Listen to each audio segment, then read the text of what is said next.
Hello மீவர்ஸ், வணக்கம் and welcome back to my channel. Ayali சீரியலுடைய அடுத்த எபிசோடுக்கான ப்ரோமோ என்ன அப்படின்றத பார்க்கலாம். செம இன்ட்ரெஸ்டிங்கான ஒரு ப்ரோமோ தாங்க.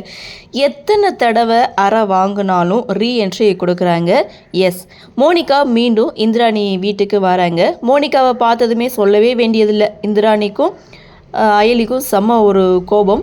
ஸோ இருந்தாலும் எதுக்காக வந்தேன் அப்படின்ற காரணத்தையும் சொல்கிறாங்க. ஸோ எனக்கும் செலியனுக்கும் என்கேஜ்மெண்ட், கண்டிப்பாக குடும்பத்தோடு நீ வரணும்னு சொல்லி இன்விடேஷனை இந்திராணி கிட்டே கொடுக்க, கண்டிப்பாக நான் வரவே மாட்டேன் அப்படின்னு சொல்லும்போது, நீங்கள் வந்து தான் ஆகணும், ஏன்னா நீங்கள் வலை போட்டு தேடிட்டு இருக்க ஒரு விஷயம் என்கிட்ட தான் இருக்குது அப்படின்னு சொல்ல, அயலி இந்திராணி ரெண்டு பேரும் செம்ம ஷாக் ஆகுறாங்க. நீங்கள் வலை போட்டு தேடுறீங்கள பென்ட்ரைவ், அது என்கிட்ட தான் இருக்குது அப்படின்னு சொல்ல ரெண்டு பேரும் செம ஷாக்கிங்கில் இருக்காங்க. ஸோ நீங்கள் வந்து தான் ஆகணும் அப்படின்னு சொல்லிட்டு இந்திராணியே பிளாக்மெயில் பண்ணிவிட்டு மோனிகா அங்கேருந்து போகிறாங்க.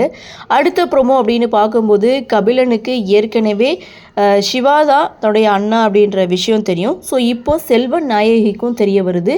ஸோ இதை பற்றி கபிலன்கிட்டே பேசிகிட்டு இருக்காங்க. இந்த தைரியத்தில் தான் அவங்க இந்த வீட்டுக்குள்ளே நுழைஞ்சிருக்காங்களா, இவங்க ரெண்டு பேரும் எப்போ இந்த வீட்டுக்குள்ளே நுழைஞ்சாங்களோ அப்போயிலேருந்து குடும்பத்தில் பிரச்சனை ஸ்டார்ட் ஆகிடுச்சு அப்படின்ட்டும், இவங்களை ஏதாவது பண்ணணும்னா யாருக்கும் தெரியாமல் நீ பண்ணணும், எல்லாரும் முன்னாடியும் நீ வந்து கோவப்படக்கூடாது, சவால் விடக்கூடாது அப்படின்னு செல்வநாயகி கபிலன்கிட்டே பேசிகிட்டு இருக்காங்க.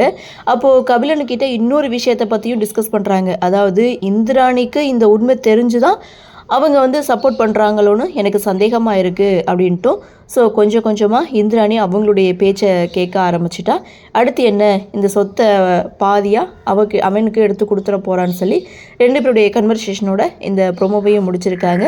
சரி, என்ன நடக்குது, என்ன மாதிரியான சுவாரஸ்யத்தோடு கதைக்கள நகர்வை கொண்டு வராங்க அப்படின்றத நாமளும் பொறுத்திருந்து பார்க்கலாம்.